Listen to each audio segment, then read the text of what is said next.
pour ceux qui n'étaient pas là hier, il faut savoir qu'hier ça a été bien rempli dans la journée et bien chanté dans la soirée. Hein, voilà, ça a été... et bien dansé aussi, on a tous appris à danser avec le petit doigt, pour ceux qui ne sont pas d'ici.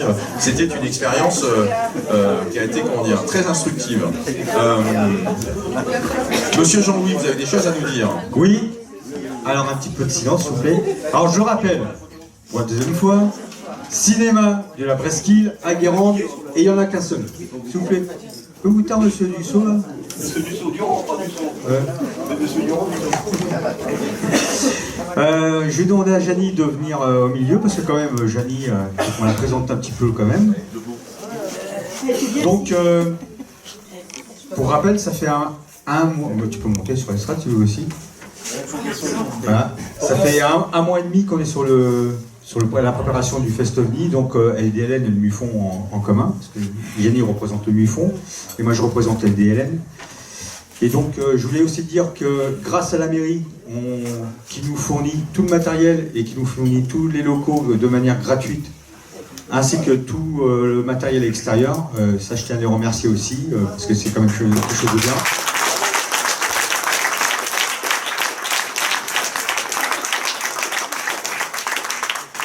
Et pour l'implication de Janie, je voulais...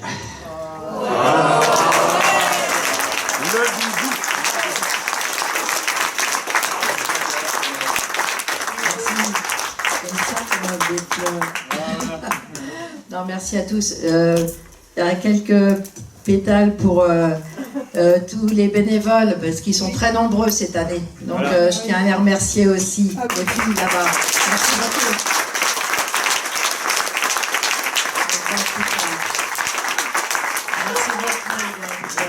Merci tout le monde. On est heureux de vous recevoir chez nous. Vraiment. Et avec le soleil tout à l'heure. Merci. Et pour l'an prochain, on trouvera quelque chose à offrir à Jean-Louis, hein, bien sûr. Mais quoi?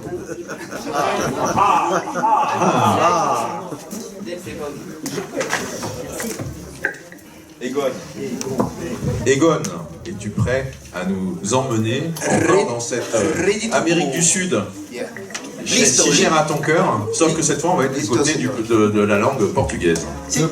Avec le Brésil, le fameux Roswell brésilien, vous savez ce que je veux dire, mais je le laisse en parler. Voilà. Maxence, demande si on doit éteindre pour la lumière. Est-ce que tu veux qu'on ait... Oui, tu préfères le faire dans la pénombre? j'ai besoin parce que j'ai mes notes et puis tu sais, je vois pas très bien. Ok. Et puis en revanche, ce qu'on va signaler, puisque c'est une information que j'ai eue, c'est que cette conférence, ou en tout cas l'écran, n'est pas filmé. Donc c'est-à-dire les images que vous allez voir, c'est vraiment exclusif par rapport à ici, et ça ne sortira pas d'ici par rapport à la présentation qui va être faite. Donc savourez, profitez.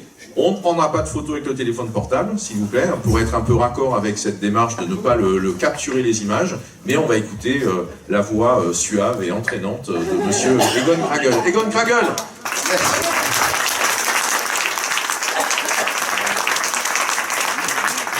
J'ai bien fait de venir. En tout cas, merci. Alors merci. Les deux plus beaux mots de la langue française pour moi sont merci et amour. Je les prends, je les pétris, et je vous les envoie. Merci. Merci au sémillant Jean-Louis, il faudra trouver quelque chose à lui offrir. Hein. Merci à Janie. Une fleur parmi les fleurs. Mais oui. Et puis merci à vous, hein, toujours d'être là. Je vais le répéter parce que on a super besoin de vous. Vous savez, nous on écrit, on a super besoin de vous. Et je vous le répète, votre chaleur est ma chaleur. Voilà. Et ça, je vous jure que c'est vrai. Je vous jure que c'est vrai. C'est les plus belles décorations. J'ai pas de décoration, je m'en fous. Mais quand on écrit et qu'on vit des longs moments en apnée comme ça pendant des mois, et qu'ensuite on vous voit et qu'on puisse discuter avec vous, échanger, ça c'est une sacrée décoration. Une putain de décoration. J'ose, hein. Je m'en tape. Des fois je peux être très gaulois comme ça. Voilà. Merci. Alors, comme je vous disais hier, vous savez, j'ai grandi entre les pages des livres parce que moi j'ai une formation littéraire. J'ai vraiment grandi en lisant des tas de livres et j'ai des amitiés magnifiques dans les livres. Et j'en ai une particulière depuis très très longtemps, c'est la grande Colette. Moi, je lis et relis Colette constamment, c'est tellement magnifique, fulgurant, unique. Et Colette avait une phrase, elle disait toujours les vrais voyages, les seuls vrais voyages, nous emmènent vers le soleil. Alors j'ai décidé une chose, moi aussi je vais vous amener vers le soleil. On va aller danser un petit peu. Je vais vous amener au Brésil. Viva Brasil, tudo bem. Voilà. Est-ce que des personnes parmi vous sont déjà allées au Brésil et connaissent le Brésil? Ah, bon, il faut aller au Brésil. Là-bas? Ah, bravo. Il faut aller au Brésil, vous savez, c'est vraiment un pays de lumière, de chaleur. C'est incroyable. Eh ben, écoutez, on va y aller ensemble. On va y aller ensemble. On va vivre une histoire un peu étrange. J'ai choisi, moi, d'évoquer pour vous l'un des cas ufologiques les plus célèbres d'Amérique du Sud, le plus emblématique du Brésil. Ce cas est baptisé le Roswell brésilien. Alors, il faut savoir que ce fait divers a fait le tour du monde. Il a suscité bien des controverses, et je sais que certains, peut-être et certaines d'entre vous, le connaissent un petit peu, ont peut-être entendu parler de ce cas-là. Cependant, il est vrai que c'est pas toujours facile de s'y retrouver, parce que, si vous voulez, c'est un cas profus. On a énormément d'informations. Alors, si vous le voulez bien, nous allons tenter ensemble, comme ça, selon le temps qui nous est imparti, de rassembler les pièces principales de ce puzzle aux dimensions cosmiques. Alors, l'affaire s'est déroulée en janvier 1996. Et ça s'est passé dans une petite ville qui s'appelle Varginha. Varginha en français. Varginha. Prends des leçons, Maxence. Varginha. Et c'est une localité, en fait, de 120 000 personnes qui se situe à 350 km de Rio de Janeiro et au sud de l'État fédéral du Minas Gerais. Alors, jusqu'au moment de cet incroyable fait divers, on connaissait en fait Varginha pour sa production de café. Voilà. Donc, je vous ai dressé une petite carte. Vous voyez donc, en gros, où se situe Varginha. On va tous apprendre à dire Varginha, vous allez voir. Alors, tout a commencé, selon les enquêteurs locaux. Moi, je me suis basé sur 2 enquêteurs, vraiment, qui me semblent vraiment les plus importants. Je vous les présenterai tout à l'heure. Donc, selon ces enquêteurs locaux, tout a débuté, si vous voulez, durant la nuit du 19 janvier 1996. Et là, on nous dit qu'un satellite espion nord-américain aurait détecté la présence d'un objet volant non identifié qui pénétrait dans l'atmosphère brésilienne. Alors à ce moment-là, le NORAD, vous savez, le système de défense aérien américain et canadien, aurait alors prévenu les autorités sud-américaines que visiblement un ovni se dirigeait vers la ville de Varginha. Et on nous précise d'ailleurs qu'à ce moment-là, les bataillons de la base militaire de Três Corações, c'est une base militaire, ça veut dire les 3 cœurs, se seraient aussitôt mobilisés, on nous dit, dans une excitation aussi fiévreuse que discrète. Alors, nous allons maintenant, si vous voulez, effeuiller les épisodes principaux de ce cas incroyable. Le premier épisode marquant de cette saga s'est déroulé durant la nuit du 20 janvier 1996, à 10 km exactement de Varginha. Alors cette nuit-là, on a 2 témoins. Alors ils se nomment respectivement, vous allez voir, le premier s'appelle Eurico Rodrigues de Freitas. Il a 37 ans, et son épouse Oralina Augusta de Freitas, qui a 40 ans. En fait, bon, ils ont des noms incroyables. Vous savez, au Brésil, ils ont des noms comme ça à répétition, mais ce sont juste des paisibles ouvriers agricoles, sans problème, qui vivent tranquillement avec leur cheptel. Et d'ailleurs, voilà qu'en pleine nuit, ils sont soudain alertés par le raffut que mène leur bétail. Il est exactement 1h30, et ils entendent leurs bêtes terrifiées qui courent et se dispersent dans les champs en poussant des cris de détresse. Donc, intrigués, ils se lèvent, ils ouvrent leurs fenêtres et ils remarquent un drôle d'objet qui plane dans le ciel.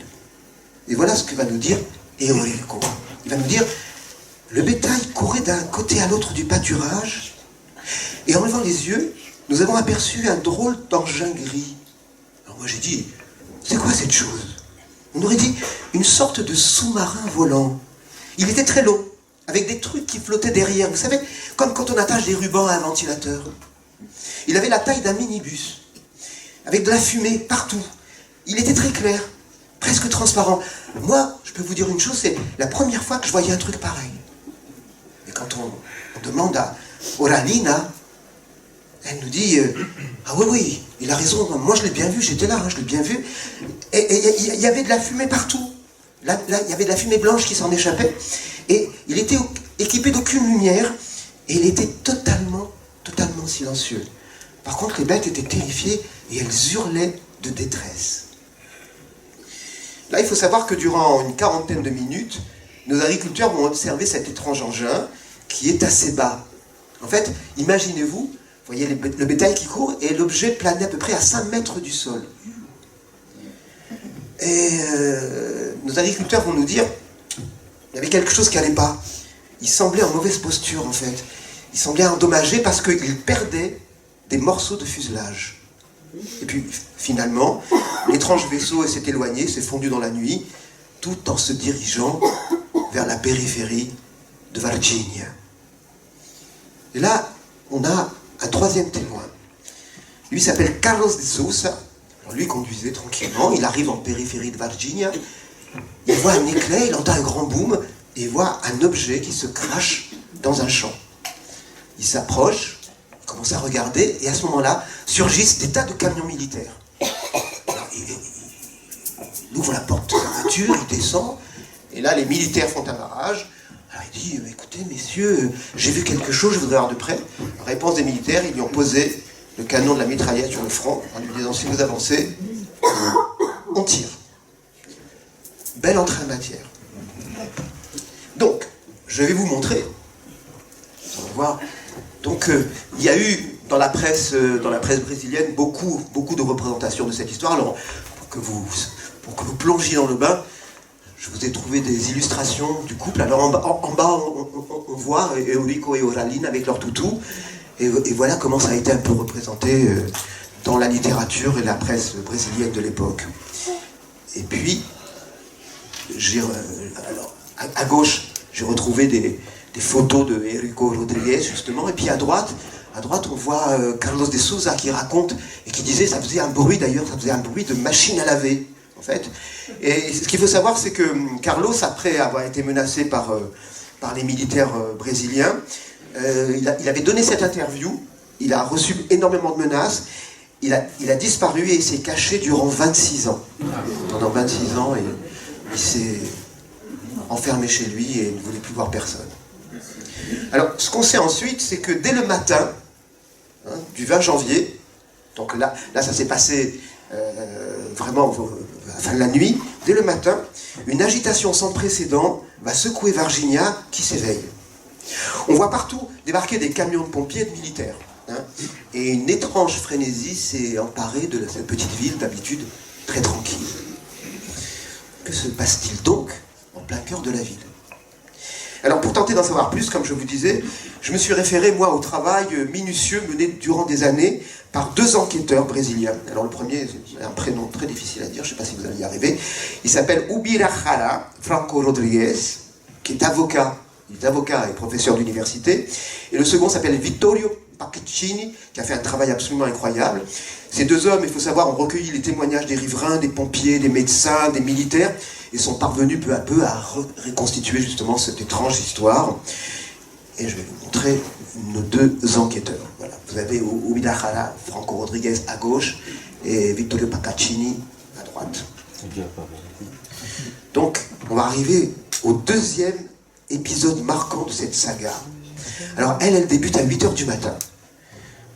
Là on a des citoyens qui appellent la caserne de pompiers en leur disant, vous savez, il y a un drôle d'animal qui est aperçu dans un champ.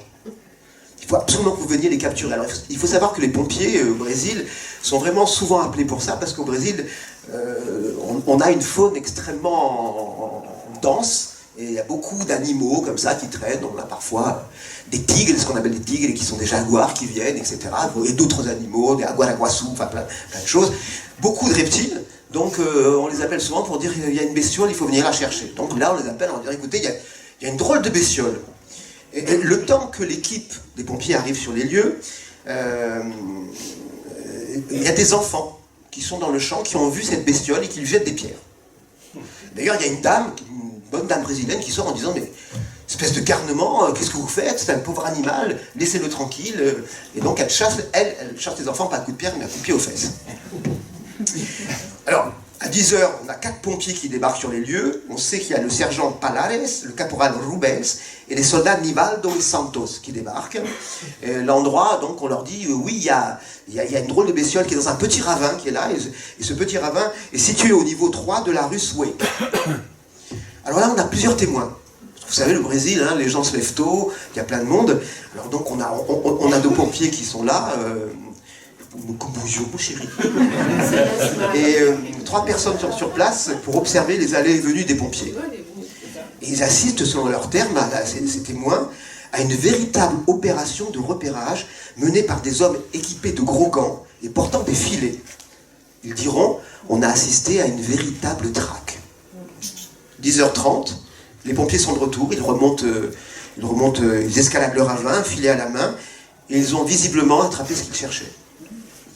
Selon les témoins qui sont là, qui regardent, il s'agirait d'une créature humanoïde mesurant 1 mètre de haut. Visiblement, elle était blessée.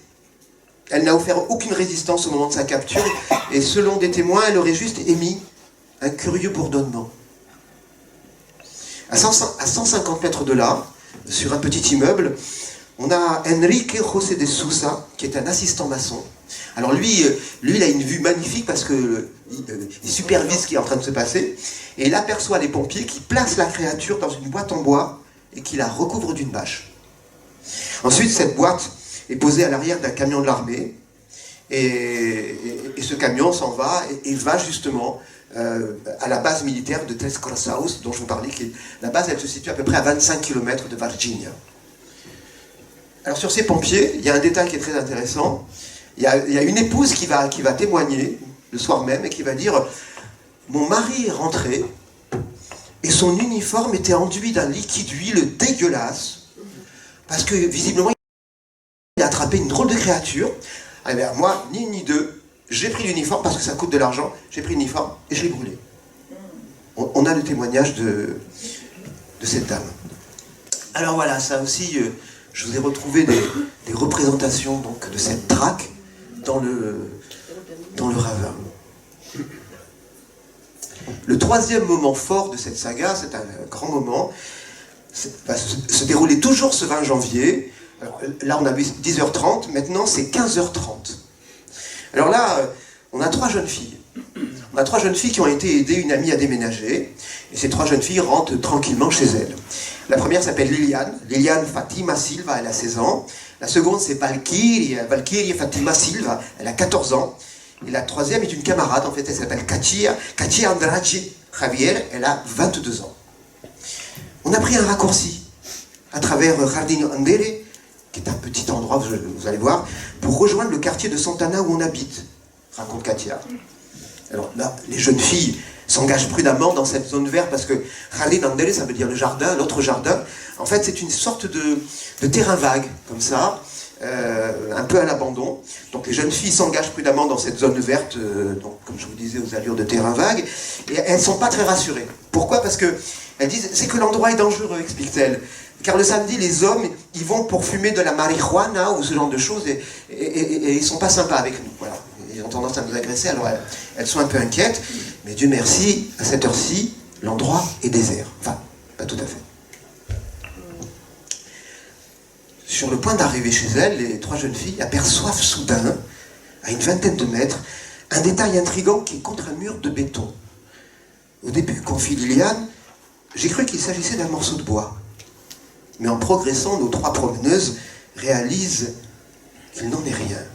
Il s'agit visiblement d'une forme humanoïde. Nous avons pensé que c'était un jeune garçon, raconte Valkyria. Mais en nous rapprochant, c'était pas du tout ça. Katia précise, oui, c'était ni un homme, ni un animal, c'était quelque chose de différent. Cet être était d'aspect huileux, sa peau était brune, et ses membres, ils étaient longs et comme du caoutchouc. Valkyria, très perturbée par son observation, poursuit, il était là, agenouillé, avec sa tête tournée vers le mur, tout petit, il mesurait à peine 1,50 m. Il était totalement immobile. Pour vous dire la vérité, je ne l'ai pas détaillé longtemps parce que j'étais tellement effrayé que j'ai crié et j'ai préféré m'enfuir. Ah, moi aussi, chère Liliane. En l'apercevant, j'ai pris peur. En fait, vous savez quoi? J'ai cru voir le diable. Il avait ce qui semblait être des cornes sur la tête. 3 grandes bosses sur le sommet du crâne. Et pas de cheveux. Sa peau était brune et luisante. C'était comme s'il s'était huilé le corps. Ou comme s'il avait transpiré abondamment. Et il avait des veines bizarres, très en relief sur la peau et le cou, et sur les épaules. Je l'ai bien vu parce que j'étais environ à 7 mètres de lui. Valeria confirme. Oh, c'était horrible. C'était horrible, il avait comme un réseau de veines gonflées sous la peau. Et 3 protubérances arrondies sur le dessus du crâne. Ses yeux... Ah, ses yeux. Ses yeux me hantent encore. Ils étaient grands et de couleur rouge. Et sa tête, elle semblait trop grosse par rapport à son corps. J'étais si effrayé que j'ai hurlé. C'est sans doute pour cela qu'il s'est tourné vers moi. Juste avant que je m'enfuie vers la maison, il m'a regardé fixement, avec ses grands yeux rouges. Il m'a fait pitié. J'ai eu le sentiment que quelque chose n'allait pas. J'ai eu le sentiment qu'il souffrait. En fait, je sais pas trop, mais c'était juste une impression. Alors quand on a demandé aux filles, vous avez ressenti quoi? Elles ont dit... Ah, pour nous, ce petit humanoïde semblait en état de détresse. Il paraissait à la fois blessé, effrayé et perdu. Il semblait d'une grande intelligence, tout comme un être humain. En tout cas, pour l'instant, les 3 jeunes filles sont prises de panique. Elles partent en courant, elles vont se réfugier 20 pâtés de maison plus loin chez leur maman. Maman, une forte femme qui s'appelle Luisa Elena Fatima da Silva. Celle-ci, en voyant les filles arriver, les filles sanglotent, elles sont en larmes, elles s'inquiètent, mais qu'est-ce qui s'est passé? Maman, on a vu le diable. Bon, c'est pas le diable qui va embêter mes filles. Rétorque Louisa, je vous ai dit, c'est une sacrée bonne femme. Elle s'arme de courage tout de suite, elle appelle une voisine. Allez, viens avec moi, on va chercher le diable. Et elles vont sur les lieux de l'observation. Et là, quand elles arrivent, l'endroit est désert. La maman constate seulement la présence de traces le long du mur en question, et puis surtout, une terrible odeur de soufre qui brûle la gorge. Alors voilà, je vous ai trouvé les photos de notre trio, de nos 3 jeunes filles, avec la créature bizarre, et puis et la maman. Vous voyez, la maman, elle est en bas, donc dans le médaillon, et puis nos 3 jeunes filles assises sur un sofa. Alors vous pouvez imaginer, on est à Virginia, qui est une ville, qui est une petite ville, et puis dans des quartiers, un quartier vraiment rural. Donc la nouvelle fait le tour du quartier, et la nouvelle fait rapidement le tour de la ville. Alors, je vous parlais de nos 2 enquêteurs qui sont très réactifs, ils entendent parler de ça, et ils se rendent immédiatement sur les lieux. Ils rencontrent les jeunes filles, et après une longue audition, ils se diront impressionnés par leur sincérité et les trouveront totalement dignes de foi. Alors, ce qu'il faut savoir, c'est que nos enquêteurs sont venus avec un journaliste, photographe et dessinateur qui s'appelle Vinicio Cugna. Alors lui va réaliser, comme ça, un dessin à main levée, un premier portrait de l'humanoïde qui va servir d'inspiration pour les nombreuses illustrations à venir. Il faut savoir que quand l'illustrateur va montrer le dessin aux jeunes filles, les jeunes filles vont fondre en larmes. Alors, vous savez, je vous ai trouvé l'original, je vous ai trouvé le dessin. Le voilà. C'est la créature observée par les jeunes filles. Alors, il y a eu beaucoup de représentations hein, du cas de la créature de Virginia. Je vais vous en montrer d'autres. Voilà, vous en avez sur pied. On peut acheter ça sur internet, là, c'est de gauche. Pour la bibliothèque, c'est parfait, c'est une super représentation. Moi j'en ai un, je l'adore. Je lui parle tous les matins.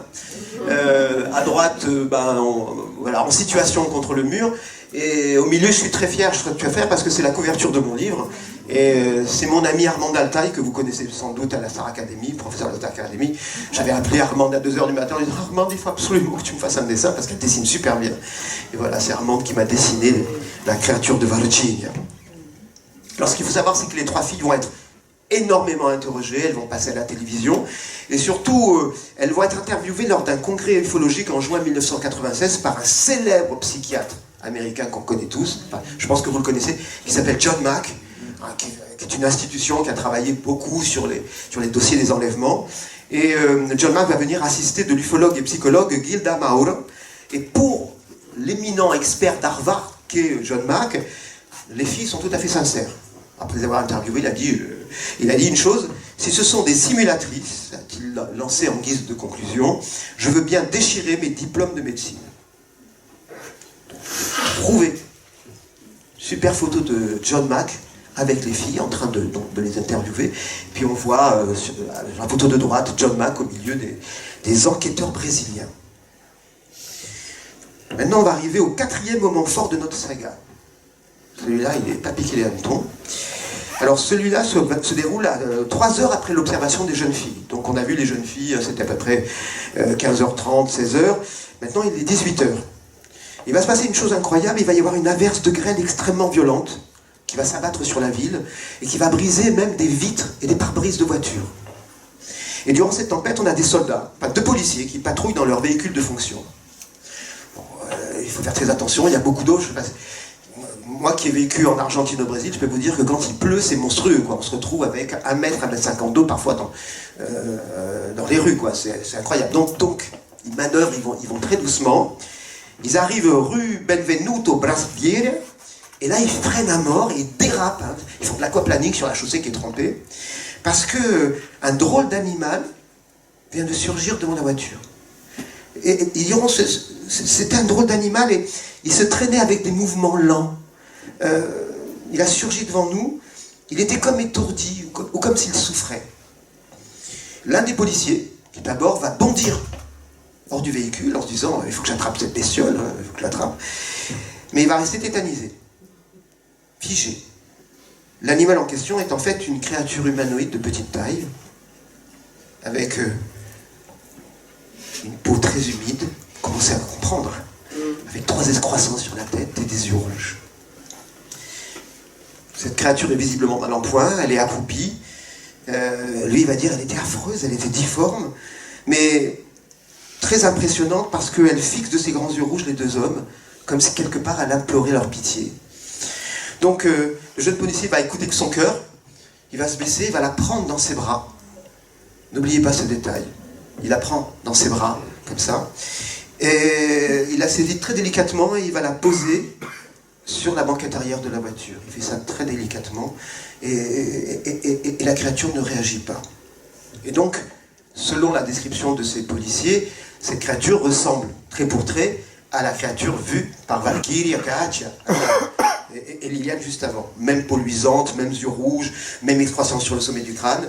Et d'ailleurs, ce qui est très étrange, c'est que l'endroit où les policiers vont attraper cette créature, ça se situe à peu près à 1 bloc, hein, de Jardim Mandere, hein, de cet endroit qui ressemble à un terrain vague.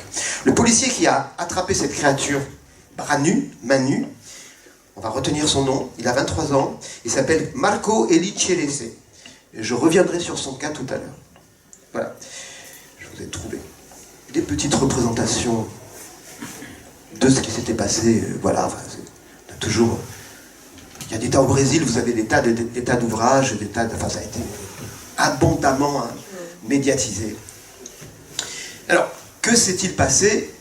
Question qu'on va se poser, que s'est-il passé qu'est devenue cette petite créature? Alors, selon nos enquêteurs, ils ont quand même réussi à remonter le fil de l'histoire. La créature, selon eux, aurait été d'abord conduite dans un petit dispensaire médical proche, et là, les gens du dispensaire ont dit on n'en veut pas. On n'en veut pas. Donc, ils l'ont transféré au centre de la ville, à l'hôpital régional. Et puis, les militaires sont arrivés rapidement. La créature aurait été conduite 2 km, à 2 km de Varginha, dans une antenne chirurgicale plus moderne de l'hôpital qui s'appelle Humanitas. Et 18 heures plus tard, elle aurait été à nouveau chargée dans une petite caisse qui ressemblait à un cercueil par les militaires. Et elle aurait été amenée à la toujours célèbre base militaire de Tres Corçaus, à 25 km de Varginha. On sait que le mardi 23 janvier, le corps de la créature a été confié à l'université de la ville. Alors l'université de la ville, vous avez une façade un peu vieillotte, mais c'est l'une des meilleures institutions du pays en fait.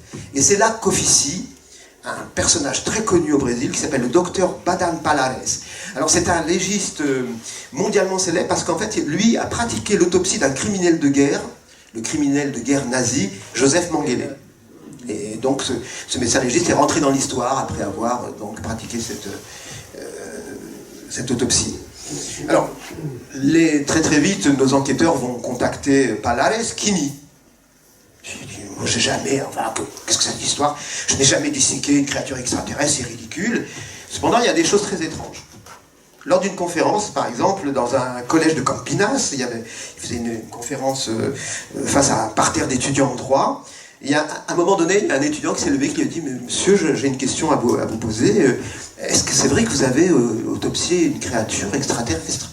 La réponse est un peu étrange. Il lui a dit « Écoutez, je ne peux pas vous répondre à votre question, mais si vous me posez cette question dans quelques années, peut-être que je pourrai seulement y répondre.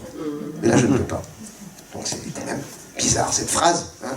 Cette phrase, je peux vous dire, qui est restée aujourd'hui dans les annales absolument de l'affaire Varginha. C'est une phrase, évidemment, qui interpelle.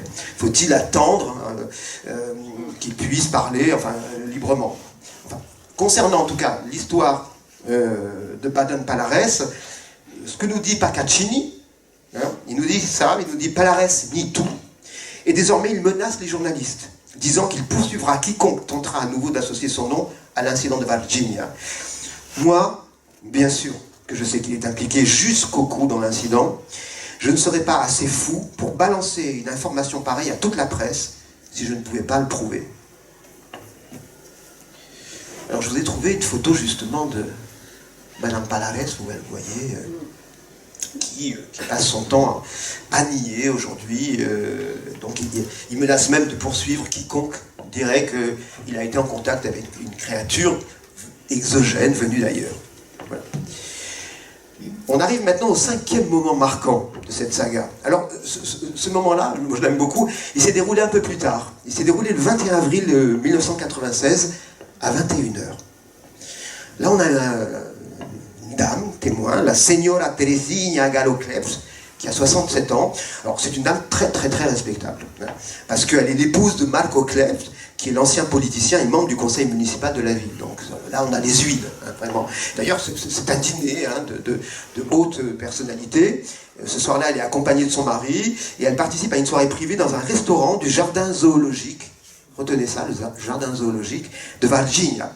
Il y a un petit restaurant dans le jardin qui s'appelle le Paikere et il se trouve dans une zone boisée, justement, hein, de jardin botanique.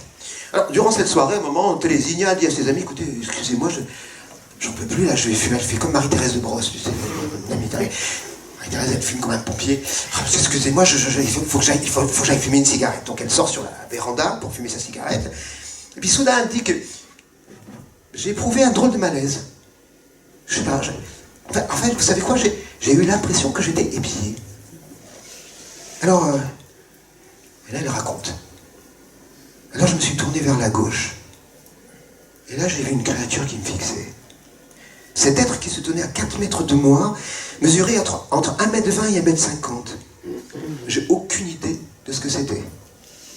Tout ce que je peux dire, c'est que c'était très très laid. Il m'observait derrière la balustrade du porche. J'ai juste vu sa tête et son cou. Il était brun, avec, vous savez, une peau luisante. Et puis il y avait des drôles de veines. Ses yeux, moi aussi je n'oublierai pas ses yeux. Ses yeux étaient grands et rouges. Sa bouche n'était qu'un petit trait. Et il est resté immobile, longtemps, et il m'a regardé. Ça a quand même duré 5 minutes. Je ne sais pas si vous imaginez 5 minutes de face à face avec une créature comme ça. 5 minutes, c'est super long, quoi. Tétanisée, Teresina écrase sa cigarette, elle est incapable de bouger. Et puis, au bout de 5 minutes, elle se lève lentement, réintègre le restaurant, en tremblant. Elle appelle son mari, chérie, rentre à la maison. Qu'est-ce qui se passe? On rentre tout de suite. Et elle dira, j'ai préféré me taire parce que j'ai pas voulu alerter les autres, et puis surtout leur raconter ça, ils allaient me prendre pour une folle. Ce n'est que plus tard, en regardant un reportage télévisé sur l'histoire de Varginha, il y a eu un premier reportage télévisé, l'invasion d'extraterrestres de Varginha, que Teresina, qui était sur son canapé, a fait le lien avec son observation. Oh, en tout cas, moi je crois aux extraterrestres, elle dit. Et j'y croyais même avant de voir ces nouvelles à la télévision. J'ai souvent feuilleté des magazines qui parlaient de créatures qui venaient d'ailleurs. Par contre, je peux vous dire un truc, j'en avais jamais vu une comme ça. Jamais. Qu'est-ce que c'était laid. Pour Teresina, l'humanoïde du jardin zoologique ressemblait trait pour trait à la créature vue par les 3 filles et par les deux militaires. Même peau foncée, huileuse, etc. Vous commencez, même tête ronde, vous commencez à avoir le portrait hein, de la créature. Mais Teresina va insister, elle va dire « Ah, moi, ce sont ses yeux. » J'adore ce qu'elle va dire. Ses yeux, Ses yeux étaient incroyables, énormes, rouges. Et vous savez quoi? Ils émettaient d'un seul coup une sorte de luminescence, comme s'il s'agissait des feux arrière d'une voiture qui freine. Alors, au début, ses yeux étaient un peu ternes, et puis ils se sont complètement illuminés. Et c'est grâce à cette phosphorescence que j'ai pu détailler son visage. Alors, la seule différence notable avec l'ufonaute de Teresinha et celui des 3 jeunes filles et de nos 2 policiers, c'est que celui de Teresinha, il portait une sorte de casque. Elle dira, c'était une sorte de casque doré qui recouvrait le haut de sa tête. Et voilà. Donc, alors les protubérances, moi je l'ai pas bien vu, parce qu'il avait un truc, il était coiffé d'un truc. Et durant des mois, littéralement hanté par son observation, Teresinha va avouer en réprimant un grand frisson, elle va dire, vous savez quoi? En tout cas, je ne souhaite pour rien au monde revoir cette créature. En y pensant encore aujourd'hui, je fais des cauchemars.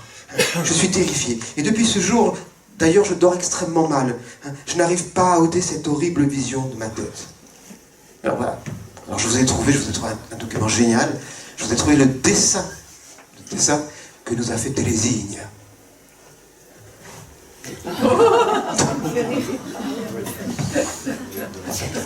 Un peu bizarre.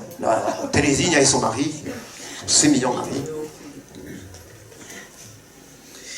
Alors, tout de suite après, Teresinha a tout de suite été auditionnée par nos enquêteurs et puis par la télévision et la presse. Vous savez, au Brésil, hein, ça va vite et puis les journalistes sont toujours sur le pied de guerre. Et après la publication du témoignage de Teresinha dans la presse, on a un autre témoin qui se lève, et c'est pas n'importe qui, c'est le docteur Leila Cabral, la directrice du zoo, qui va faire à son tour une annonce assez inquiétante. Elle va révéler qu'une semaine avant l'observation de Teresinha, 5 animaux de la ménagerie qui étaient en parfaite santé sont morts soudainement, et dans des circonstances totalement mystérieuses. Il y avait un tapir apprivoisé qui s'appelait Bazenko, le pauvre, 2 cerfs, un perroquet arabe bleu et un oslo. Leila Cabral, biologiste de formation, révèle qu'après autopsie, le cerf serait mort d'une intoxication caustique sans cause apparente. Le tapir d'une substance toxique non identifiée. Quant aux 3 autres animaux, rien ne peut justifier leur décès. Elle a également déclaré « L'apparition de cette créature coïncide avec les problèmes que nous avons eus. J'ai perdu 5 bêtes depuis le mois de février sans savoir comment. Il n'y a aucune explication scientifique. Et les examens post-mortem n'ont rien donné. C'est très étrange, cela fait 7 ans que je suis directrice du zoo, et c'est la première fois que ça m'arrive. » Alors ça va être corroboré par un scientifique qui est venu, le vétérinaire Marcos Carvalho Mina, et lui, alors il va expliquer, il va dire, mais vous savez, c'était complètement inexplicable. Le zoo est fort bien entretenu, l'eau donnée aux animaux est traitée, la nourriture est sélectionnée, donc si par accident une substance toxique avait contaminé l'alimentation, elle aurait été aisément détectée. Or, c'est pas le cas. Donc, quelque chose d'insaisissable, de très étrange, a causé la mort des animaux. Alors, voilà. Je vous ai trouvé une jolie vue du jardin zoologique, et en bas, vous avez le docteur Leila Cabral, ainsi que le vétérinaire dont je vous parlais. Alors, ce sont ces témoignages, en fait, qui vont le plus inquiéter les citoyens de Varginha. Pourquoi? Parce que d'un seul coup, les questions fusent.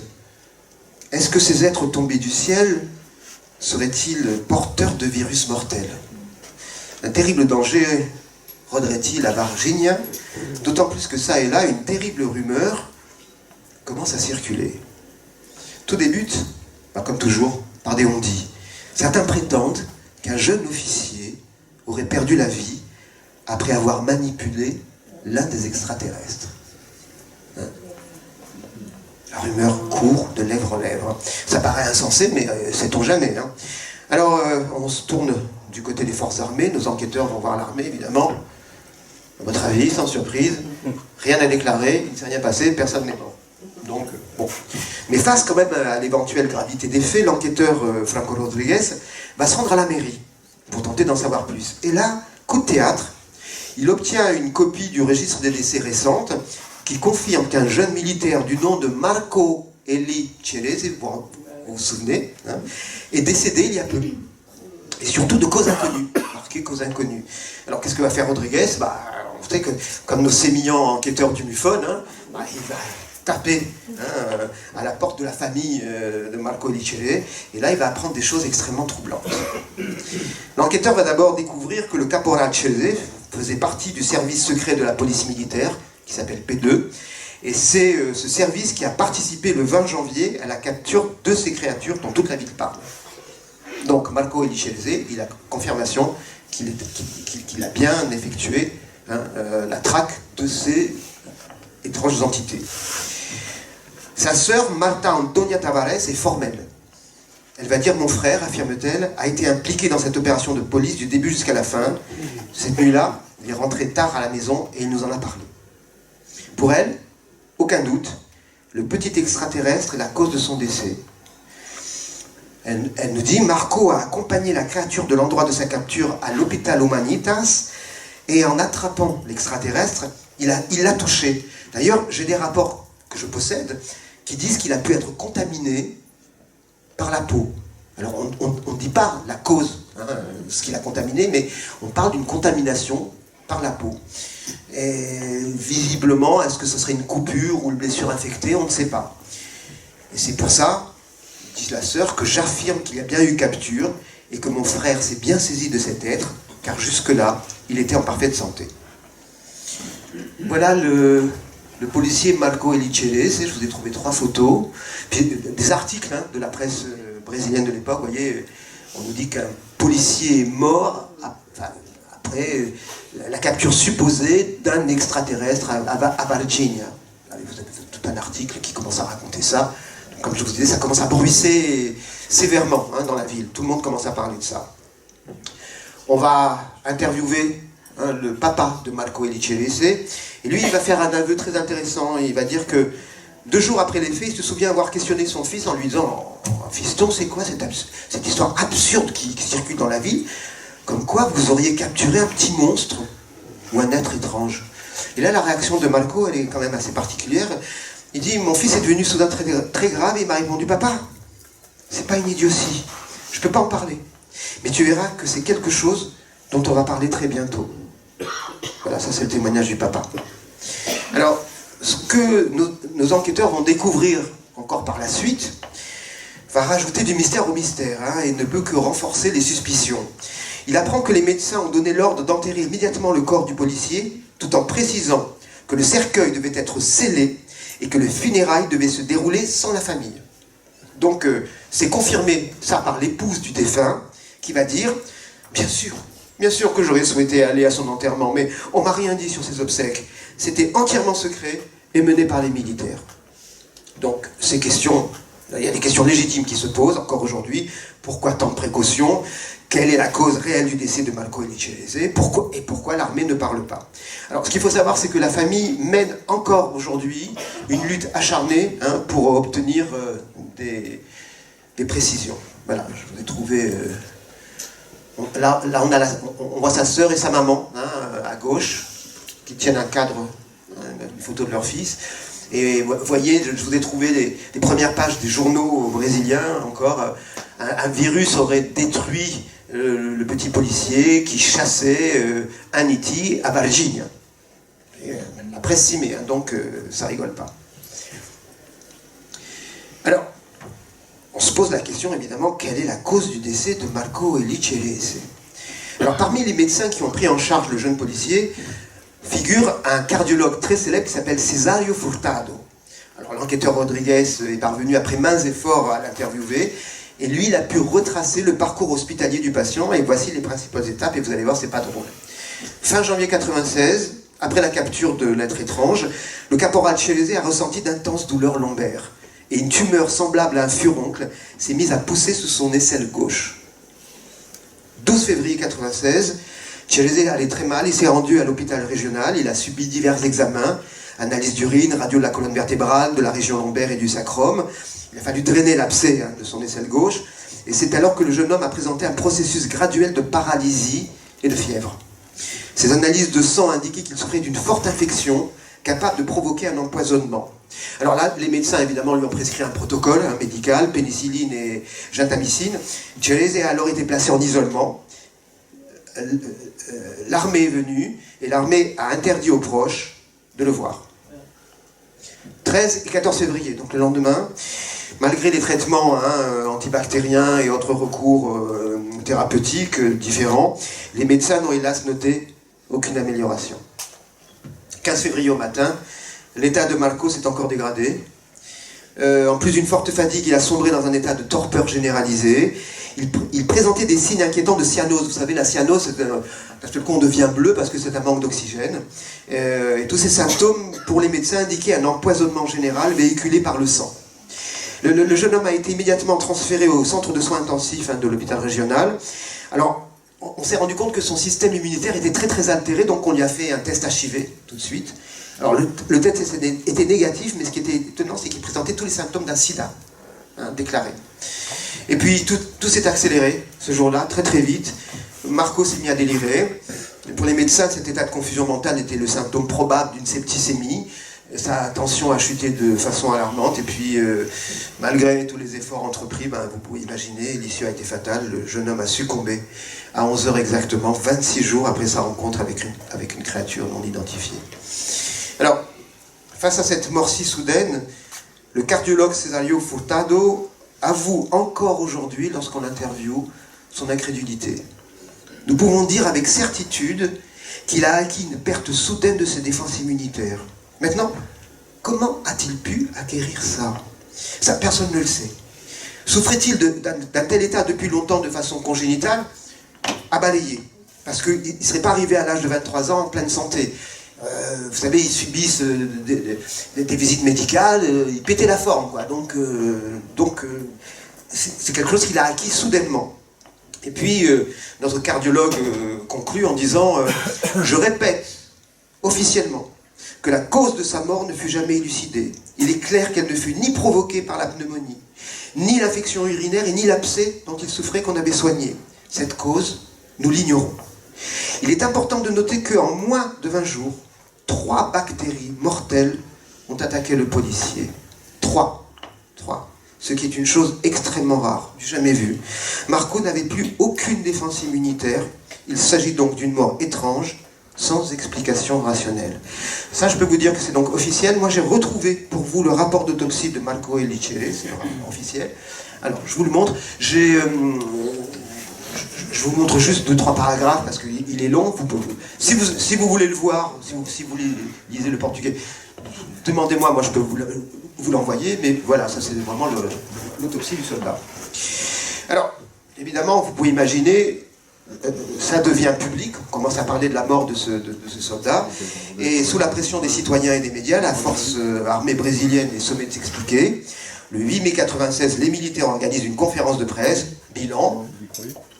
Toute cette histoire est ridicule, absurde et ne tient pas debout. Circulez, il n'y a rien à voir. Maintenant, on va arriver au moment émouvant de l'affaire. Alors, en 2002, pour mener sa propre enquête, on a un personnage qui va débarquer à Varginha. Il s'agit du docteur Roger Lear. Alors, je pense que certains le connaissent, parce que c'est le grand spécialiste des implants. Alors, lui, il va essayer de contacter les médecins. Parce qu'il a entendu qu'il s'est passé un truc très bizarre à l'hôpital. Alors au début, les médecins ne veulent pas parler. Donc il explique qu'il a dû ramer. Et donc certains médecins ont dit on va pouvoir parler, mais à condition que nos témoignages ne soient jamais publiés au Brésil et que nos identités restent strictement confidentielles, parce que on a déjà subi d'énormes menaces de la part du gouvernement et des militaires. Et si les autorités viennent à l'apprendre, on perdrait notre licence médicale, et pire, c'est la sécurité de nos proches qui serait menacée. Voilà. Alors donc, moi je vous conseille de lire le livre des extraterrestres capturés à Varginha au Brésil. C'est un livre assez intéressant. Il y a beaucoup de choses à lire, je vous expliquerai après, mais c'est un livre vraiment intéressant. D'ailleurs, ça avait été traduit par notre ami qui n'est plus là, notre ami Gildas Bourdet. On a une pensée pour lui aujourd'hui. Gildas. Alors, Lear va raconter que dans une atmosphère à couper au couteau, les médecins avaient beaucoup de mal à parler. Alors, au bout d'un moment, les langues se délient, et voilà ce qu'ils vont raconter. Ils disent qu'en fait, qu'ils ont été convoqués le 20 janvier 1996 au bloc opératoire de l'hôpital Humanitas pour réaliser une opération d'urgence. Faisant partie du département de chirurgie orthopédique, ils furent sollicités pour une réduction de fractures. Ce jour-là, selon eux, l'hôpital était rempli de militaires équipés d'armes et de munitions. Du jamais vu. Ces hommes étaient extrêmement autoritaires, faisaient régner un désordre et une confusion totale. Les gens n'étaient plus libres d'aller où ils voulaient, et ces médecins disent, pour l'hôpital, on peut vous dire, c'était une situation totalement inédite. Une fois conduits dans la salle d'opération, alors que les officiers armés gardaient l'entrée, les médecins ont aperçu un patient installé sur une table et partiellement recouvert d'un drap stérile. Les médecins ont dit, d'abord ce qui nous a frappé, c'est quand on est rentré dans la salle d'opération, il y avait des infirmières qui étaient là autour de la table et on pouvait lire la terreur dans les yeux des infirmières. Au premier coup d'œil, raconte l'un des chirurgiens, j'ai remarqué que le patient était tout petit. Et j'ai d'abord cru que c'était un enfant. Je me suis dit, ça doit être le fils accidenté d'un militaire haut placé qu'on avait amené pour être opéré. Et puis, on s'est approché de la table, j'ai soulevé le drap, et quand j'ai vu le visage de cet être étendu là, ce fut un véritable choc. C'était loin d'être un visage humain. En tout cas, c'était quelque chose que je n'avais jamais vu auparavant. Alors, je vous ai retrouvé des représentations un peu baroques, mais géniales, brésiliennes, de la salle d'opération. Comme ça, vous rentrez bien dans le sujet, mettez vos masques et préparez vos stéthoscopes. À quoi ressemblait cette créature, a demandé le docteur Lair. Voilà ce que répondent les chirurgiens. Cet être mesurait moins d'1,50 m. Il était bipède avec 2 bras et 2 jambes. La couleur de sa peau était d'un brun foncé et d'aspect luisant. Ça vous dit quelque chose, hein? Comme si elle était huilée ou humide. Mais en fait, elle était sèche. La peau avait une apparence réticulée avec de grandes écailles. Mais lorsqu'on la touchait, on ne sentait pas de séparation entre les écailles. C'était très lisse au toucher. Le plus remarquable était sans conteste sa tête, beaucoup trop grande par rapport au reste du corps. Sur le sommet du crâne, il y avait 3 protubérances qui s'étendaient de la zone frontale à la zone occipitale comme des crêtes. Il n'y avait pas de traces de cheveux. La bouche était réduite à une fente. L'être n'avait pas d'oreilles, juste de petites ouvertures ressemblant à des canaux auditifs résiduels. 2 petits orifices ainsi qu'une légère arête tenaient lieu de nez. Par contre, ce qui nous a frappé, c'était les yeux. Les yeux étaient grands, légèrement étirés vers le haut, sur les côtés et d'allure un peu orientale. Ils étaient de couleur rouge et donnaient l'impression d'être comme des réservoirs liquides, faiblement lumineux. Difficile de vous dire pourquoi, mais nous, on n'a jamais voulu le regarder dans les yeux. Il y avait quelque chose qui nous faisait peur. Aucun de nous ne souhaitait regarder cette créature dans les yeux. Le buste de l'humanoïde était frêle, totalement lisse, dépourvu de mamelons et de nombril. Les bras, fins et décharnés, se terminaient par des mains possédant 4 doigts et pas de pouce. Alors, ces doigts, c'était très étrange, vous savez, ils pouvaient bouger de telle sorte qu'ils pouvaient s'articuler les uns par rapport aux autres et remplir la même fonction que notre pouce terrien. Cette créature était nue et elle était dépourvue d'organes génitaux. Elle avait une blessure qui se trouvait en haut de la cuisse. Elle souffrait d'une fracture complexe du fémur. L'os saillait de la peau et autour de cette plaie, il y avait un peu de sang qui avait coagulé et séché. Le sang était rouge foncé. Alors, évidemment, première chose qu'on a fait, on a observé ce sang au microscope. Et on a constaté que sa structure cellulaire était semblable à celle du sang humain, mais à une exception près, ses plaquettes étaient beaucoup plus nombreuses. Autre particularité, le sang coagulait immédiatement au contact de l'air. Son os, lui, était semblable au nôtre, à part le fait qu'il était de couleur plus rose, et qu'il avait de nombreux trous et cavités, ça lui donnait l'aspect d'un os humain affecté d'ostéoporose. Un autre détail était sa limite d'élasticité. Je peux vous dire une chose, c'est que son os était beaucoup plus solide qu'un os humain. Dans quel état général était la créature, demande le docteur Lair. Le patient était apparemment éveillé. Sa tête bougeait continuellement, mais la plupart du temps, il fixait le plafond. Nous avons tenté de communiquer verbalement avec lui sans obtenir de réponse. Nous voulions savoir s'il souffrait, mais comment deviner? Lorsque nous avons examiné l'ampleur de la fracture, il n'a fait aucun écart, il n'a ni crié, ni manifesté de signes d'inconfort. Après un court débat, ignorant tout son métabolisme, nous avons décidé de ne pas pratiquer l'anesthésie générale. Et ne sachant pas à quelle atmosphère cette créature était d'ordinaire soumise, nous avons renoncé à lui administrer de l'oxygène. Ensuite seulement, a débuté l'opération.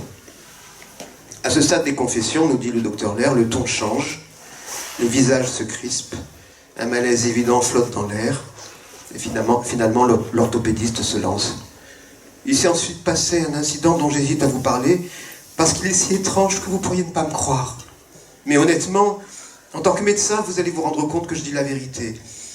Une fois l'opération achevée, nous étions très tendus, guettant la moindre réaction du patient. Allait-il seulement survivre ? On craignait que s'il arrivait quelque chose de fâcheux à cette créature, on allait subir de fortes représailles de la part des militaires et qu'on serait sévèrement puni. Et puis soudain, la pièce a commencé à s'emplir d'un brouillard verdâtre. Prise de panique, une infirmière s'est ruée sur la porte, elle s'est mise à tambouriner de ses poings. De l'autre côté, les militaires ont demandé ce qui se passait et d'où venait cette brume si étrange. Difficile d'être formel. Cela semblait provenir de la créature elle-même, donc un vif échange s'est alors établi entre nous et les gardes armés. Et c'est là qu'il s'est passé une chose absolument incroyable. Parce que sans m'en rendre compte vraiment, mon regard a croisé celui de l'humanoïde. Ses yeux, qui étaient ternes, étaient soudain d'un rouge brillant et avaient l'apparence de 2 réservoirs de liquide qui tournoyaient. Ils m'attiraient, me faisaient pénétrer en eux de plus en plus profondément. Tout d'un coup, d'énormes quantités d'informations ont commencé à se déverser dans ma tête. C'était comme des schémas de pensée, des blocs d'informations. Ça déferlait en moi, encore et encore, comme si quelqu'un me frappait la tête avec un marteau. J'ai été pris de vertige, je me suis moitié évanoui et j'avais des nausées. L'étrange créature m'a transmis une énorme quantité de savoir. Elle m'a dit notamment qu'elle ressentait une peine immense pour les humains que nous sommes. Cela pour 2 raisons. D'abord, parce que nous ignorons que nous possédons le même potentiel qu'eux. Nous ignorons que nous avons les mêmes capacités pour réaliser toutes ces choses qu'ils sont capables de faire. Ces prouesses que nous terriens trouvons si merveilleuses et magiques. Et puis il m'a dit que dans des cas de blessure ou de maladie, il ne serait pas nécessaire de maintenir quelqu'un de son espèce dans un lieu de soins comme celui-ci. Il a ajouté que soit individuellement, soit en se réunissant, ils pouvaient produire l'énergie capable de guérir leur corps. La 3e raison, celle que je préfère, pour laquelle cet être éprouvait une terrible peine pour nous humains, il a dit, c'est que tristement, vous les humains, vous ne semblez pas vous rendre compte que vous êtes des êtres spirituels vivant dans une enveloppe temporaire et que vous êtes totalement déconnectés de votre moi spirituel et qu'il va falloir le retrouver. Voilà. L'orthopédiste précise que cet échange d'une grande intensité lui a provoqué des migraines durant 2 semaines. Et puis il conclut en révélant, même si cela peut sembler fou, que la blessure de l'être a cicatrisé en moins de 24 heures et que son os est ressoudé dans le même laps de temps. À la fin de sa confession, le médecin s'est tu, blême, les traits tirés, ses joues étaient sillonnées de larmes. Penché sur sa chaise, secoué de tremblements, il paraissait terriblement angoissé. Le docteur Lair a alors passé son bras autour de ses épaules, le serrant silencieusement contre lui pour le remercier et de sa collaboration et de son courage. Voilà l'histoire des petites créatures de Virginia. Je peux terminer juste avec un dernier détail. Parce que vous savez, l'histoire rebondit de semaine en semaine, de mois en mois. Moi, je la suis. Je la suis comme un toutou. Et dernièrement, il y a eu une dernière révélation que je trouve magnifique. Interviewé par l'enquêteur réalisateur américain James Fox. Je ne sais pas si vous connaissez James Fox. Paccaccini a révélé quelque chose de troublant dernièrement. Il a expliqué, face caméra, il a livré cette confidence inattendue. Il a dit, en 2012, un très bon ami à moi, un officier militaire très haut gradé, m'a contacté. Nous nous connaissons depuis l'enfance, en fait, et nos familles respectives sont vraiment proches. Il m'a d'ailleurs aidé, dès 1996, à mener mon enquête. Je l'ai toujours supplié en lui disant, si un jour tu as l'occasion de mettre la main sur des vidéos ou des photos de ces créatures, je t'en prie, préviens-moi. Mon téléphone étant sur écoute et mes emails régulièrement épluchés, cet ami militaire m'a transmis un jour, grâce à un intermédiaire, le message suivant. Je possède quelque chose que tu attends depuis des années. Si tu souhaites découvrir ce que c'est, tu dois bouger impérativement demain. On s'est alors retrouvés dans un endroit secret. Il avait apporté son ordinateur portable. Il m'a d'abord précisé. Ce que je vais te montrer, c'est une vidéo de 34 secondes. Je ne suis pas autorisé à t'en fournir une copie, mais je peux te la montrer parce que c'est la preuve que tu cherches désespérément depuis longtemps. Et ce que j'ai vu m'a bouleversé. Je n'en croyais pas mes yeux. Bien des années plus tard, en évoquant le visionnage de ces quelques images, ma voix tremble encore d'émotion. Car sur l'écran, C'était elle. La créature aperçue en 96 par les 3 filles, Liliane, Katia et Valkyria. Elle possédait les mêmes traits, les mêmes caractéristiques, ce que bien des militaires m'avaient déjà confirmé. Il y avait là 4 hommes, plus un 5e derrière la caméra. Ces hommes soutenaient cette créature pour qu'elle tienne debout. Elle était frêle, fragile et visiblement mourante. Ils ont tenté de lui donner un petit morceau de pomme, puis un petit bout de banane et une feuille de laitue, ce qu'elle a systématiquement refusé. Ils ont également tenté de la faire boire sans succès. Lorsque les hommes l'ont lâchée, la créature s'est affaissée comme une poupée de chiffon. Elle a juste émis un petit son plaintif, comme un bourdonnement d'abeilles. Et les hommes semblaient incommodés par une forte odeur d'ammoniac qu'elle dégageait. Ben vous savez, ces 34 secondes valent pour moi une vie entière. Il faut que vous puissiez comprendre, ces quelques images représentent tout pour moi. Voilà, c'est la conclusion de Paccaccini. Et moi je vous remercie, voilà, de m'avoir accompagné à Valvigne. Merci à vous.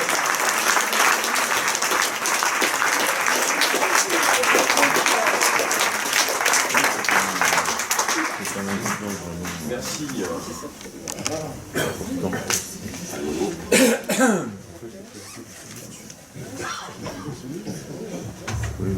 Merci Egon de ce partage absolument stupéfiant.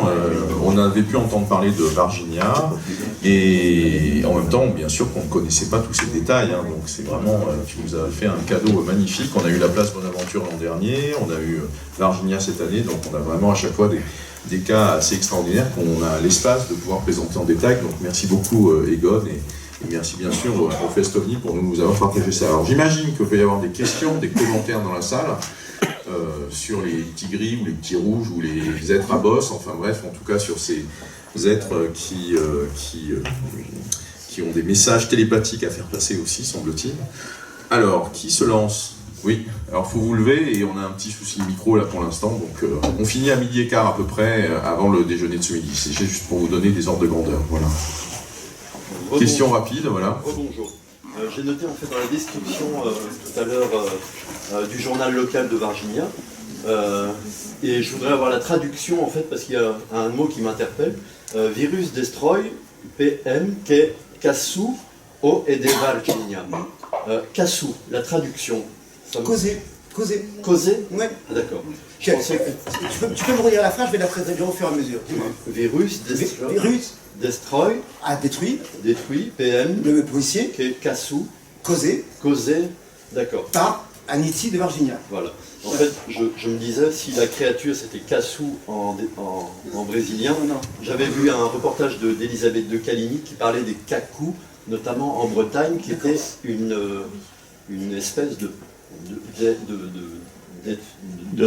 très petit, très curieux, dont on n'arrivait pas à localiser l'origine, et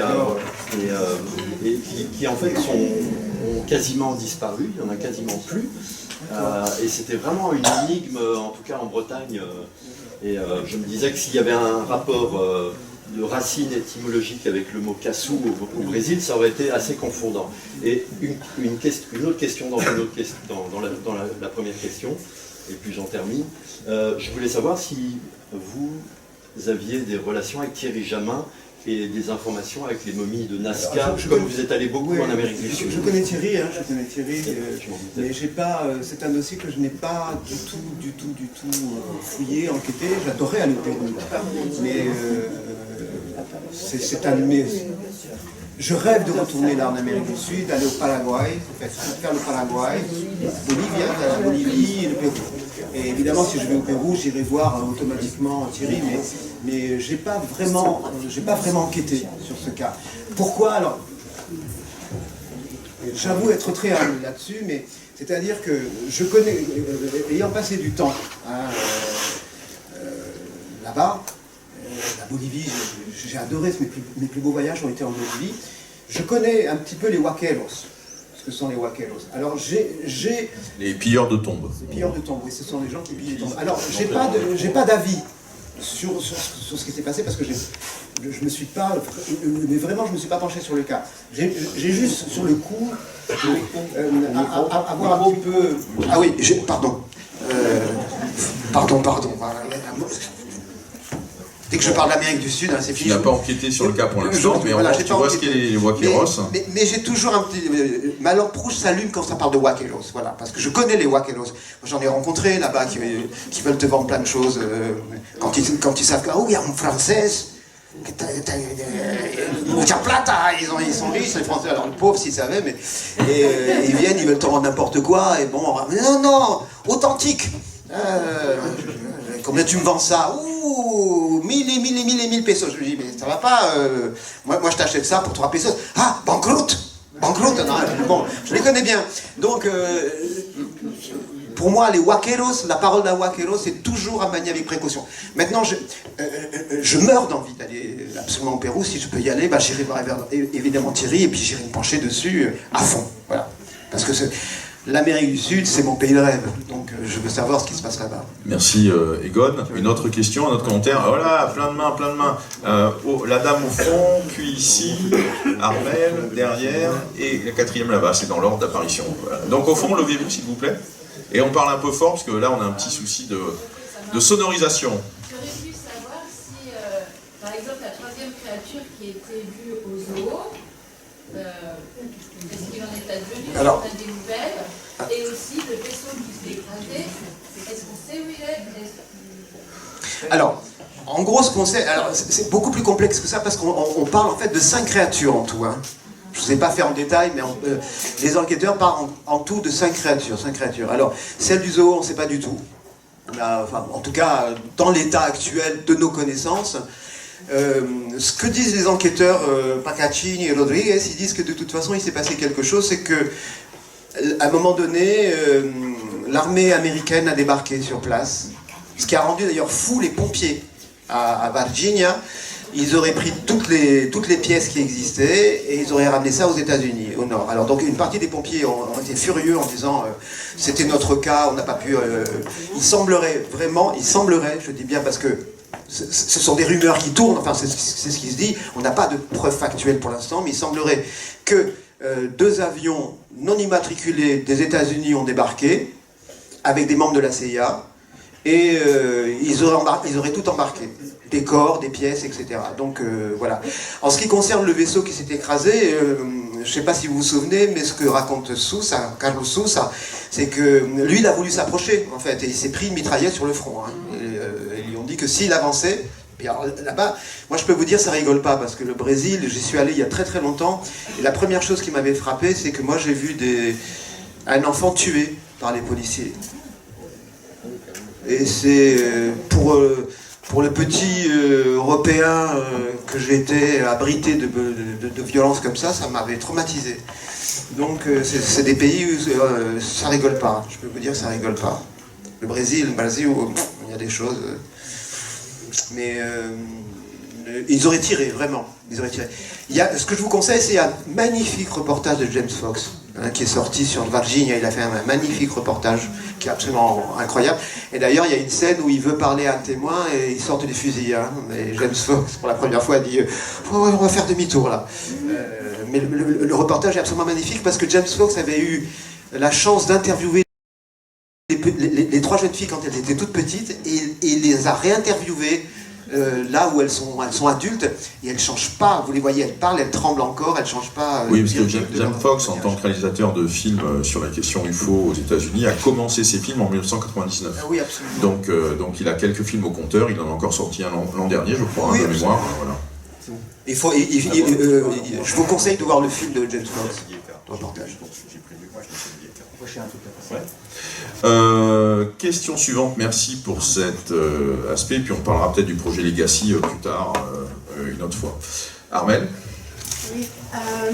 Est-ce qu'il est possible que ça soit, peut-être en cours de réflexion, une législation sur le droit des êtres exogènes, au même titre qu'on a les droits de l'homme, pas forcément respectés, les droits des animaux, peut-être aussi en cours un droit spatial des exploitations minières. En tout cas, ça a été souvent abordé. Et est-ce qu'on ne peut pas, en prévision d'un potentiel probable contact, mettre en place quand même une législation Ça a été souvent abordé, ça a été abordé même par des... Moi j'ai des documents géniaux où des shérifs, par exemple, en Amérique du Nord, parce qu'il y a eu des chasses organisées à un moment donné, en disant on a vu une créature, alors ça, Texas, machin, et ils ont la gâchette rapide, hein, donc ils ont tous pris leur fusil. Et là, j'ai un shérif qui dans le journal qui dit c'est pas possible de faire ça, il faut une législation, etc. Donc ça a été souvent abordé. Maintenant, officiellement, je ne sais pas, ça reste à mon avis, ça reste à faire. À réfléchir quand même. Enfin, oui, je vous rappelle que dans le Hors Contact, pour ceux d'entre vous qui ne connaissent pas le numéro, on a un sujet sur le statut juridique de l'extraterrestre. Et il ne faut pas oublier que ce type de réflexions sont quand même très anthropocentrées. Hein, c'est-à-dire que c'est les humains qui se posent la question de quel type de droit on peut faire pour des extraterrestres. C'est quand même très intéressant hein, par rapport à quelque chose qui est non identifié et qui échappe à la compréhension. Donc peut-être qu'il faut que ça soit du droit vibratoire, je ne sais pas, mais... Ici. Ouais. Attends, juste pour répondre. Donc en fait, au niveau de ce que raconte cet article, c'est qu'en fait, dès les années 50, on a des juristes, en fait, il y a des écoles de pensée, des écoles de recherche académique au niveau juridique, qu'on appelle le droit prospectif ou le droit spéculatif, où en fait, on imagine des situations et on imagine le type de droit qu'on peut envisager. Mais encore une fois, c'est les humains qui parlent aux humains. Et Michael Bolander, le juriste, enfin le professeur de droit pénal de la fac de Durham en Grande-Bretagne, travaille sur cette question-là dans les deux sens, c'est-à-dire y compris dans la manière dont si une civilisation galactique, une fédération intergalactique prenait contact avec nous pour nous inviter, et on ne parle pas des accords d'Artémis, on parle d'autre chose, prenait contact avec nous pour qu'on rejoigne une fédération galactique, comment nous positionnerions-nous si ça supposait de tourner le dos à des principes fondamentaux pour structurer l'humanité depuis plusieurs millénaires? Vous voyez, donc c'est-à-dire que là, on rentre sur des dimensions éthiques assez poussées, mais en tout cas, à titre personnel, moi, ce qui m'intéresse, c'est un des axes de recherche que je peux avoir dans ma propre démarche, c'est tout ce qui est exopolitique, mais exopolitique au sens propre, pas l'exopolitique où on se raconte des histoires de science-fiction, etc., etc. Voilà. Question suivante, s'il vous plaît. Voilà. Et après, il y a une dame là-bas avec les lunettes. C'était les mêmes questions, vous êtes en meute, d'accord. Bonjour. D'accord. Il faut le coller comme ça. Oui, tout à l'heure vous avez parlé de l'autopsie de la personne qui est morte au début Dieu. Vous avez dit qu'il avait été contaminé par 3 bactéries. Est-ce que ce sont des bactéries qui ont été identifiées comme étant terrestres? Oui, tout à fait. Dans le rapport d'autopsie, absolument, il y a les... Alors, j'ai pas voulu parce que les noms, déjà avec les noms brésiliens, parce que moi je parle espagnol, mais pas trop, enfin je comprends. Toi, tu parles portugais, mais tu parles pas latin. Je comprends, oui, c'est ça. Oui, j'ai appris le grec, moi, à l'école, je parle grec, mais j'ai pas le latin.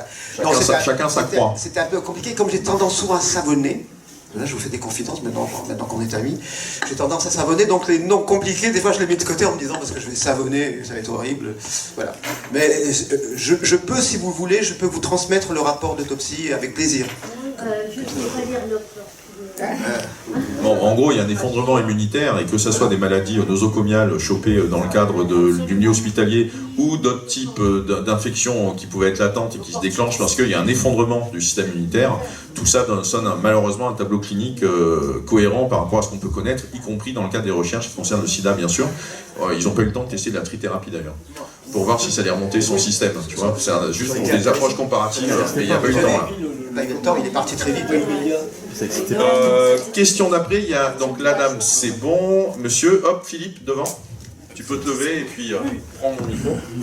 Oui, Philippe devant. Dis-moi, déjà par rapport au corps du policier brésilien, est-ce que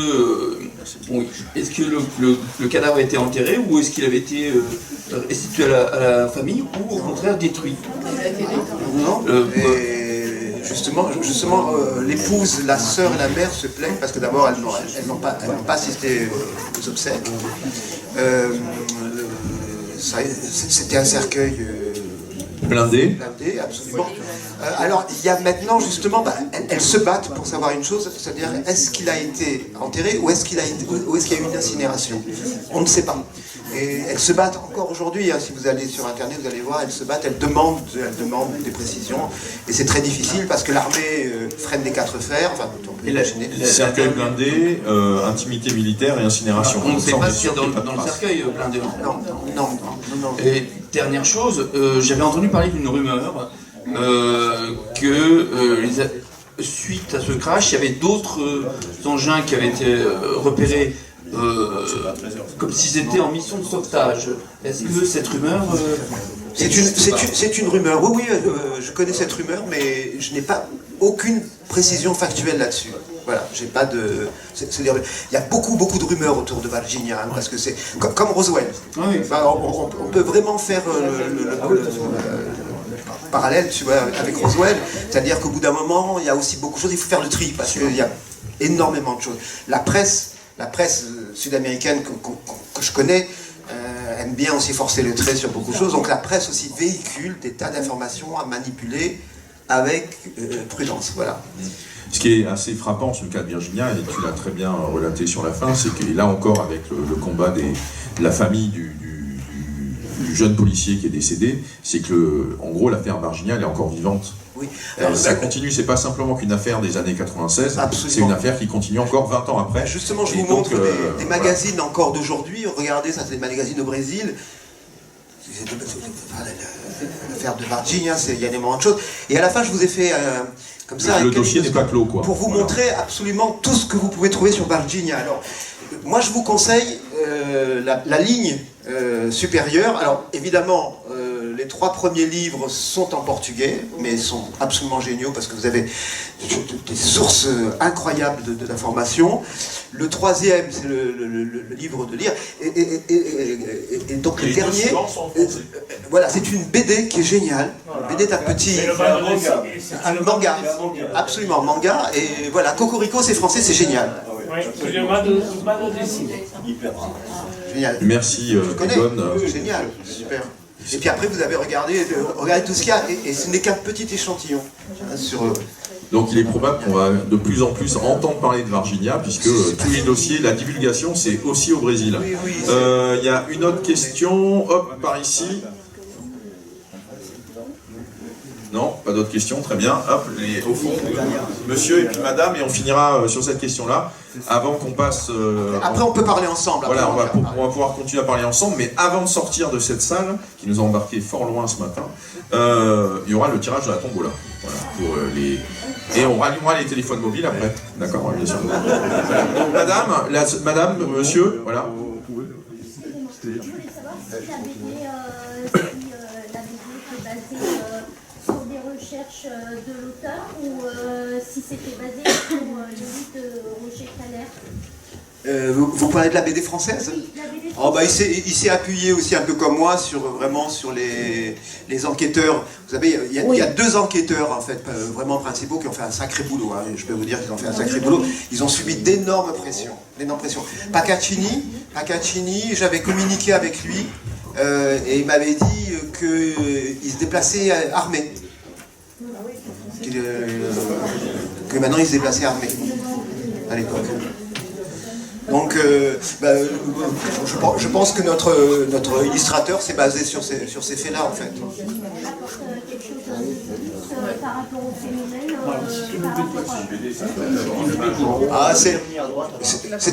c'est aussi un objet artistique, quoi. Donc c'est quelque chose, mais c'est génial. Moi, je suis fan. Hein. Moi, je suis fan des BD, les BD de Loeb, les illustrations sont magnifiques. Et en plus, je trouve que c'est génial que des Français aient eu l'idée de faire ça, quoi. Il est des jeunes en plus. Oui, il est tout jeune, Bonjour, alors ma question, est-ce qu'on en sait plus sur les informations qui ont été transmises par la créature au médecin quand il a regardé dans ses yeux? Il a eu des milliers d'informations, vous avez dit, est-ce qu'on en sait plus? On ne sait que ça, il n'a dit que ça, et après ils ont disparu, ils ne veulent plus parler de toute façon. Ça a été un long combat pour les faire parler, donc il faudrait peut-être aller sur place et recommencer comme le docteur Laird, mais bon. Merci Egon. Merci à vous.